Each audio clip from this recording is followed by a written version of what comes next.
ready for a deep dive into meaningful conversations. Always. We're jumping into Topaz Adizes' 12 Questions for Love. Love it. It's about asking powerful questions to make relationships stronger. But what's really interesting is how Adizes gets there. Yeah. He's a filmmaker, created the A&D documentary project and card game. Right. So he spent years seeing how those really personal, intimate questions can shake things up.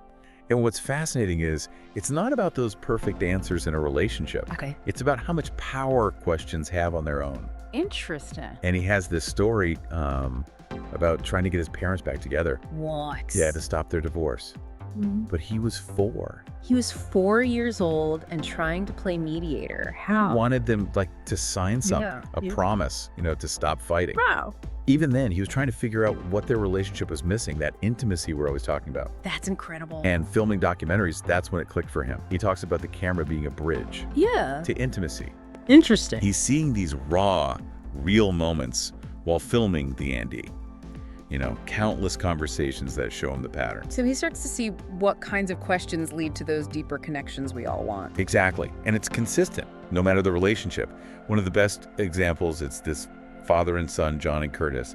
During the Andy, John, the dad, asked Curtis, "What's the hardest thing about being my son?" Whoa. Flipping the script. Powerful. And what happened? And Adizes says it changed everything for them, created this moment of empathy, just from that one question. It makes you think. Right. And, we often just ask those yes or no questions, but those don't get us to real intimacy. Okay, so what's a better question then? What should we be asking? You have tons of examples, but one that stuck with me was, what's the hardest thing about being my friend?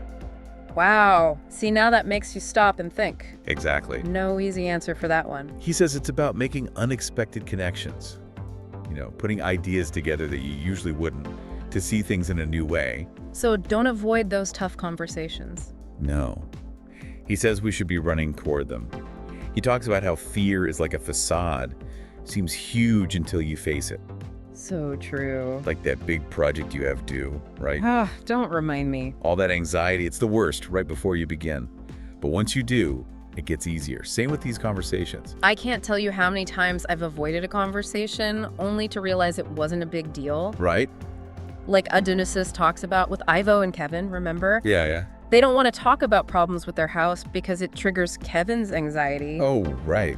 What happens there? We're going to have to wait until the next part to find out. It's like sweeping stuff under the rug. Eventually you trip over it, Makes sense. And the whole theme here is vulnerability, right? Even if it's tough, that's the key to deeper connections. But how do we even access that, especially with our feelings? Adizes talks about this thing he calls deep listening. It's more than just hearing the words, though. So we're paying attention to body language, their tone, all those cues. Yeah, but he takes it a step further. He wants us to be aware of our own bodies, too, while they're talking. Hold on, you lost me. What does that even mean? It's like, notice your own physical sensations, what you feel intuitively as they're speaking. You mean like if my stomach's doing flip-flops while they're talking? Right. Our bodies are giving us feedback all the time, but we miss it. Those gut feelings, a knot, or when you feel warm and fuzzy, those are clues. So I should be paying attention to myself and them to have a genuine connection. Yes. He even says sometimes the best response isn't words at all, it's silence. Really? That's kind of wild, but I guess it's true. How often are we really present, not just waiting to talk? Exactly. It takes practice to quiet your mind and actually be present. Okay, so how do I use this deep listening? Give me a scenario. So you're talking to your partner, right? Focus on their words, but notice your body. What happens? Tense shoulders, warm feeling, it all means something. So I'm trusting my gut, my intuition, even if it doesn't seem logical right away. It's like when you find the perfect gift. Sometimes you just know. You can't always explain it. It's kind of like that. I like that. So asking the right questions, listening deeply, being vulnerable, all leads to better connections. Makes sense. But what about actually saying how I feel? Sometimes I can't even find the words. Right, and Eddie always talks about this, how important it is to put feelings into words, even when it's hard. Uses Ben and Sidra as an example. Okay, tell me about them. What happened? So Ben's describing this moment. He's watching Sidra, right? She's doing a million things at once, being a supermom. Been there. And you can see how much joy he feels just remembering it. But then he actually says the word joy out loud. And it's like everything changes between them. just from that one word. It's crazy how powerful saying how you feel can be. He says when we do that, we're giving the other person a gift, you know? They understand us deeper, and it makes the bond stronger. This whole deep dive is making me rethink how I talk to the people I care about. It's more than just words. It's making space to be vulnerable, honest, and to grow. Yes. And it's not just about good feelings. He also talks about how we need to recognize the sacrifices we make in our relationships. He says if we can do that, resentment turns into pride, right? Yeah. Like, we choose to see those sacrifices as proof of our love. Yes. He talks about Kevin and Ivo again, that couple who didn't want to talk about their house. Later, Ivo tells Kevin how much he appreciates everything Kevin does for their relationship, how he puts Ivo first. Just acknowledging that probably meant the world to Kevin. He was so relieved. All that tension just gone, just from hearing those words. I wonder how many chances for connection we miss by keeping things bottled up. Sometimes it's easier to focus on what's wrong. How do we change that? Adizes says we should think about the hard things we've been through with our partners and what we learned from them. Find the meaning in the struggle. Right. He gives this example of Marcella and Rock. They've had a lot of challenges, even Rock go to prison. Wow. So they're asked about something they wish never happened, and both immediately say prison. But then it gets interesting. They each see it completely differently. Okay, now I gotta know. What happened? Rock, he sees prison as this horrible thing, wants to forget it ever happened.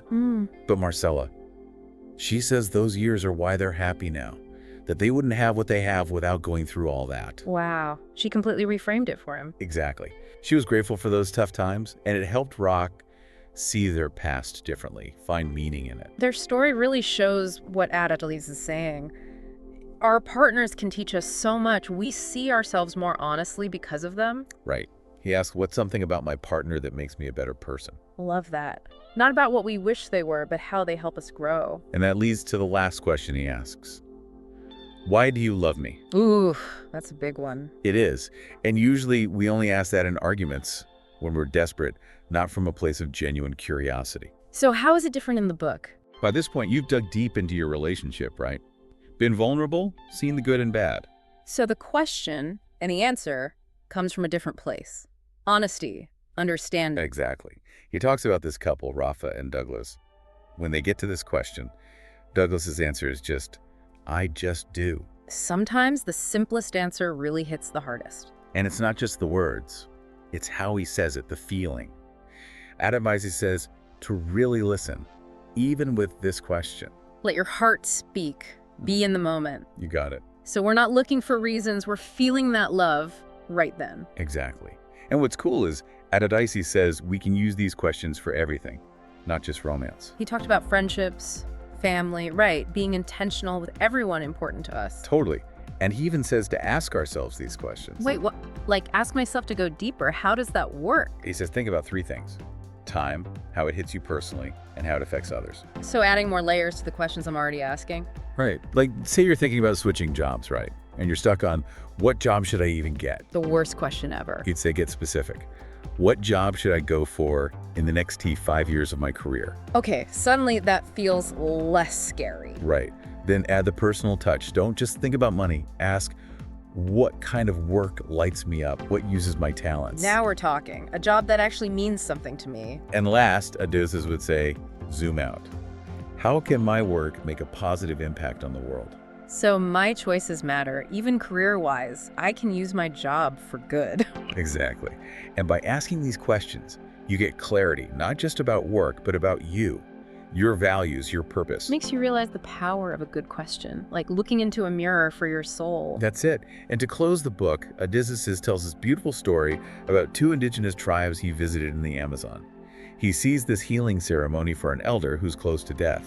And what gets him is how she's looking at her family with this incredible peace and joy. Sounds like she found meaning in those final moments. She did. And Adizes realizes it's her relationships, the love she's built, that's giving her comfort as she's getting ready to go. It's like a reminder that at the end of the day, our relationships are everything. Yeah. And that asking those right questions, being vulnerable, it all leads to those deep, real connections we crave. Absolutely. And that's what makes this book amazing. It's not just about talking better.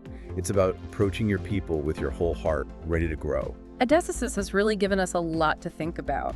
But if our listener takes away just one thing, what would it be? I think Adizes has said it best. The people closest to us can be powerful mirrors, reflecting that which we cannot see back at us. Those we love help us see ourselves more clearly, honestly. And when we embrace that, we open ourselves up to a deeper level of love, connection, and growth. So beautifully put. What reflections will you discover in the eyes of those you love? What questions will you dare to ask? Thanks for joining us for this deep dive. We'll see you next time.